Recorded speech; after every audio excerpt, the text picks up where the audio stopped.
Assalamualaikum sahabat. Hari ini Pak Su nak buat inti roti john. Ni roti john yang meletup. Simple. Memang viralnya ni roti john ni. InsyaAllah. Mula-mula kita panaskan minyak. Bila minyak dah panas, kita masukkan bawang Holland. Kita tumis bawang Holland ni sampai dia garing, sampai bagi dia jadi kekuning-kuningan. Bila bawang ni dia dah layu, masukkan setengah sudu kunyit dan juga 1 sudu lada hitam. Kemudian masukkan sedikit ayam.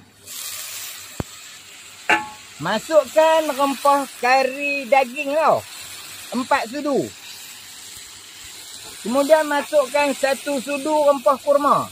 Dan juga masukkan 1 sudu rempah biryani.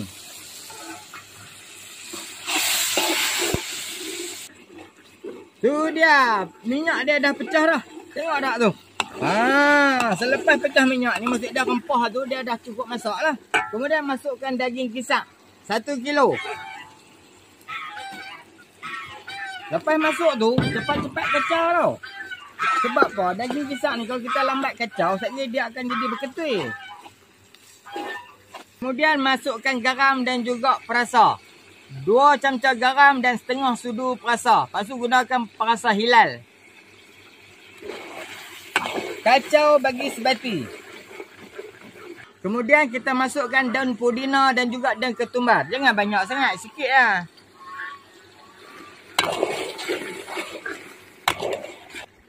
Kita pelankan api.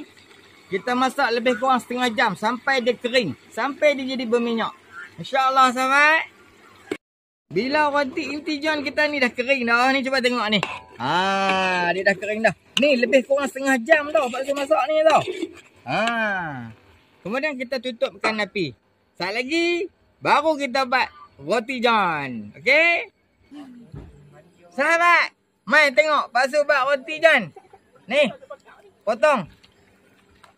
Macam ni. Okey? Lepas tu kita letak tepi dulu. Telur Pak Su guna 4 biji, 3 biji lagu tu lah lebih kurang. Kemudian campur dengan inti yang kita buat tadi ni. Ni, inti roti john. Agak-agak lah. 3, Pak Su buat 3. Kacau. Bagi dia sebati.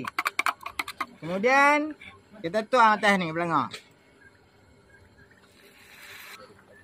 Selepas pada tu, kita ambil roti, kita lekat kat dia.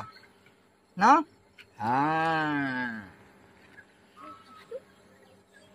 Lebih kurang 4-5 minit, kita kalih dah. Masya Allah. Sudah siap. Selepas siap dah tadi ni, Pak Su bubuh sos keju nachos.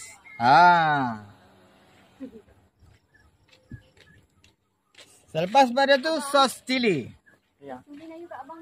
Kemudian Pak Su bubuh coleslaw. Coleslaw ni kalau kita suka lah. Kalau kita tak suka, kita tak bubuh pun tak apa. Sudah siap dengan izin Allah Subhanahu Wa Taala. Masya Allah. Mantap.